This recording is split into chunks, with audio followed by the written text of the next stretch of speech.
Mark Skaar on the Skaar Kaard on 103.7 The Fox. My pleasure to welcome back to our airwaves Chris Voss from the record company. Chris, how are you? Doing good, Mark. Thanks for having me on, man.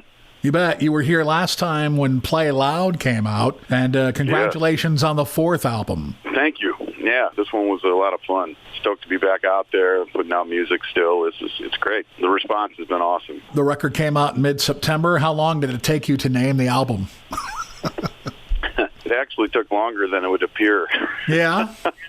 Yeah, because it actually had a significance to it, which was like we looked at it like a clean slate, man. Like here we made it to the fourth album. I remember we were opening for John Mayer on the first record, and he said, what record are you on? And I was like, we're on the first one. And he goes, oh, wait till you get to the fourth one. That's when things really start to get interesting. So there were little moments like that that always kind of just flagged it in my mind. I'm like, we make it to the fourth album, we're doing something right. Right. Longevity. You've been together for probably, at least a decade? A decade, yeah. Just over a decade, like 11 years. Mm-hmm. That's fantastic. Congratulations. Thank you.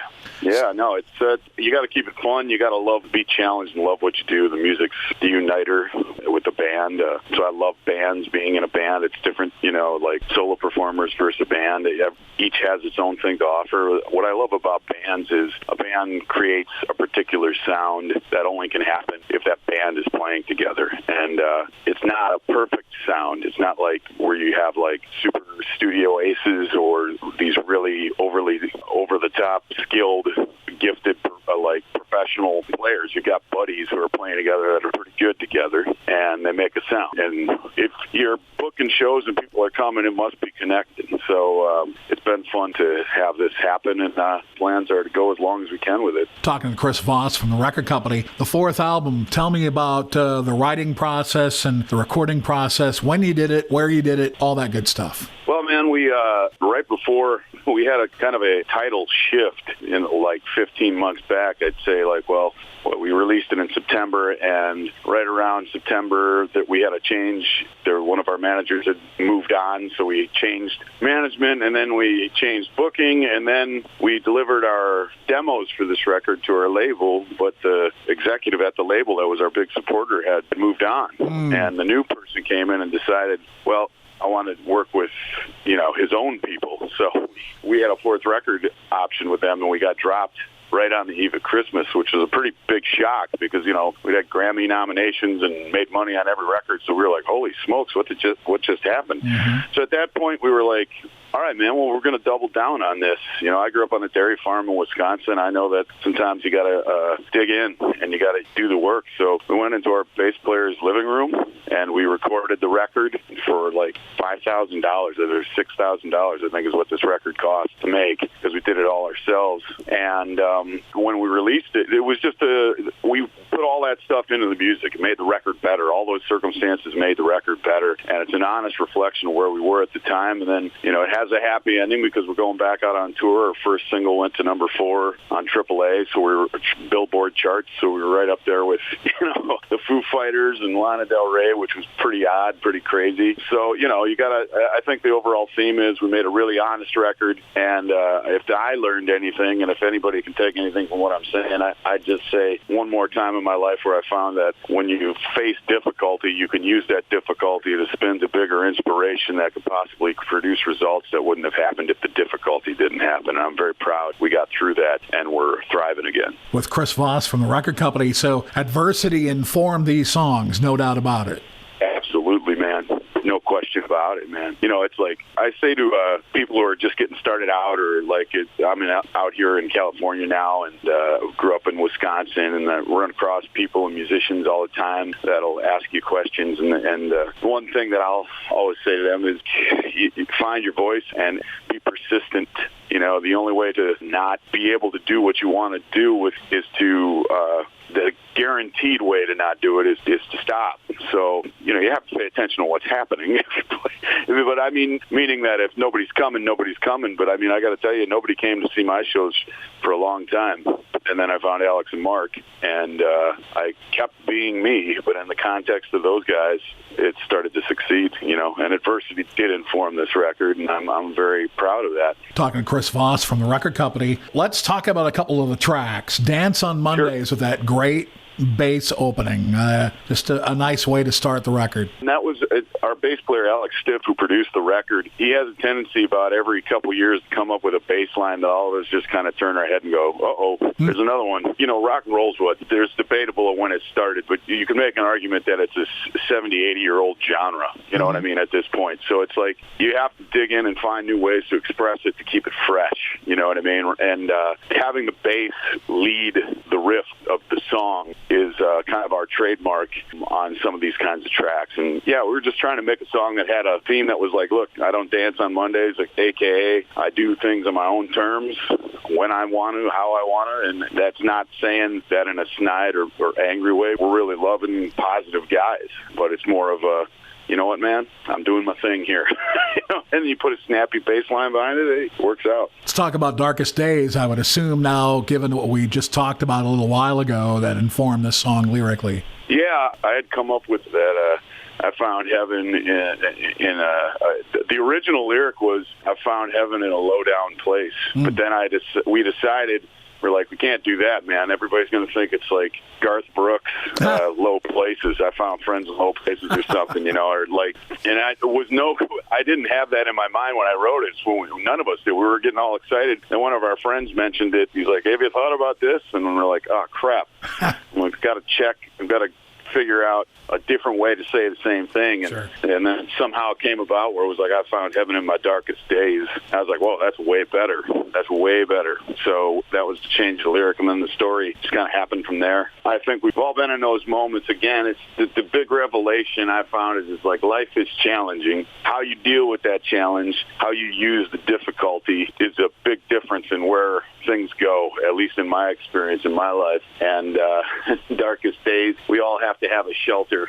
We all have to have a place we can go to where we feel welcome and at home, and that's kind of the story of the song. I think, Chris, we were talking about AAA airplay, and I know that particular format was real kind to the track Talk to Me. Yeah, that was the song that hit the top 5 in the chart there, and we intentionally picked that song. You know, we've had some success. We've hit number 1 on a AAA a couple times, and it usually was with like that song Dance on Monday kind of bass line leading thing, and that's something that's worked for us. When we went into this one with the new label and everything, we just like threw it out there. It was like, you know, we want to go into this with something that people don't see coming from us, but that doesn't confuse the heck out of everybody. You know, it's like the song was resonating. A few trusted people in our inner circle, you know, a couple of friends and that have been with us since the beginning or with Real Good Taste, they were giving us really good feelings about that song. We were just like, let's lead with that one. So took a risk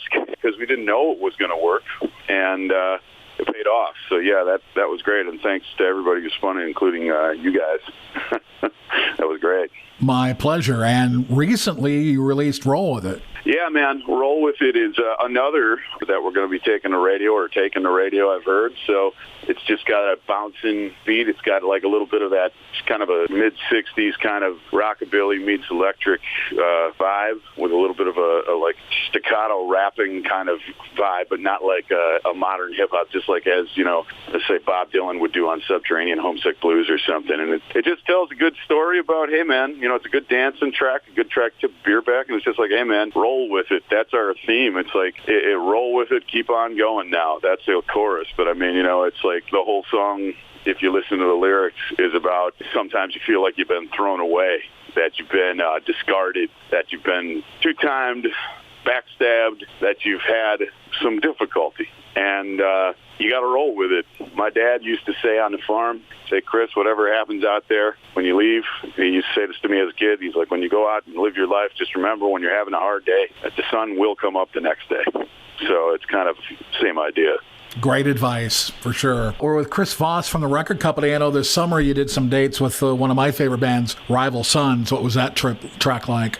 Those guys are great, man. And the crowds really, their crowd and our crowd really mesh well because those guys been around a little longer. So we were playing in front of those guys, and they're just top-notch dudes, man. Huge rock sound. I mean, you know, just big sound. And I just really enjoy them as people. And just Jay, the singer, I I'd say to him every day, and he'd laugh. He's a real mellow dude.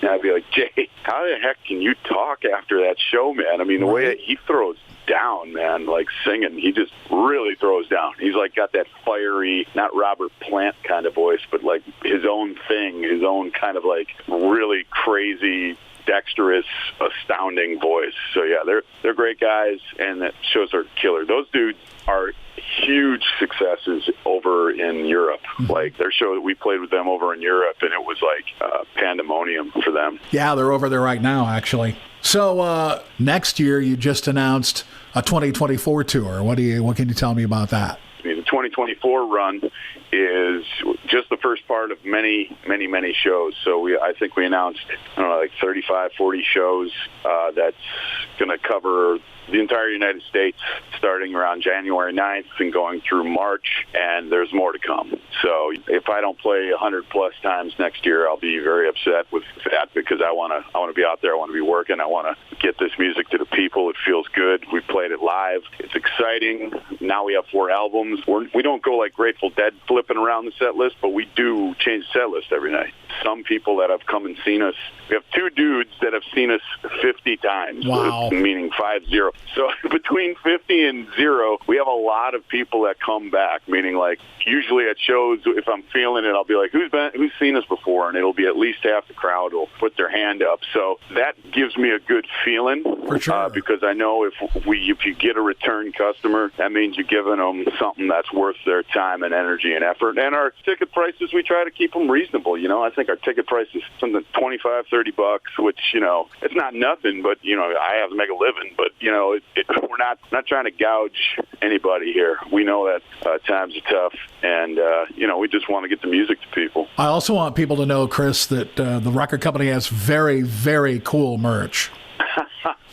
Yeah, man, we've got some unique stuff going on. I think whether it just be the logo or there's, I'm kind of, for the crowd, for the audience here, I'm basically your average-looking bearded Midwestern dude. So put my face on one of the T-shirts my bass player did, and he designed it. It says, "I don't dance on Mondays." It was kind of like we saw an old Johnny Paycheck. You remember Johnny Paycheck? Sure do, Take this job and shove it. Yep. Poster. We saw this when we were in Oklahoma, and Alex goes, "We should just put your face on a T-shirt and say, 'I don't dance on Mondays,'" which is calling out to that track "Dance on Mondays." So that happened. There's some cool merch on there, man. It's worth checking out, and that's a really great way if you do like the group to support the group. Just go through the website. There it is. And how can people find the website, Chris? The website is you can either Google the record company, and we come up now. I remember when we first started the band, we would get people going, "You're never going to be able to be found on the internet." I said, well, if we get around enough, I imagine we will. So you can Google the record company or therecordcompany.net. That's where to go. The why not .com? Well, I'll tell you why it's not therecordcompany.com, because there's a dude who bought therecordcompany.com at some point in history, and he's holding on. We went to him, was like, it's absolutely, there's nothing on that site. And we said, "Hey, man, can we, offer you a couple $100 to get therecordcompany.com?" And he came back, he was like, $100,000. Oh, no. We're like, "Dude, you could keep it, bro. What are you talking about? $100,000. So therecordcompany.net. The .com, we're not paying $100,000 to have a .com. It's 3 letters. Right. And of course, you're also Can you believe that? That's insane. He's like, "Oh yeah, $100,000." We're like, "What the heck are you talking about? We're not U2 here, man." Chris, thank you for your time. Continued all the best. And everybody go out and crank the 4th album. It's a nice record. You can put it on in the office and you won't offend too many people. You might have to bleep a couple words, but that's a minor quibble. I think there's only one bleep. Okay. And it shouldn't be that bad. It doesn't. We're not out here to go too far against the grain, but occasionally a nice 4-letter word is a good way to express yourself, but not on the air, of course. No. Indeed. Chris, thank you for being back on with us. We appreciate it. Hey, appreciate you guys. That's Chris Voss from the record company. I'm Mark Skaar on the Skaar Card on 103.7 The Fox.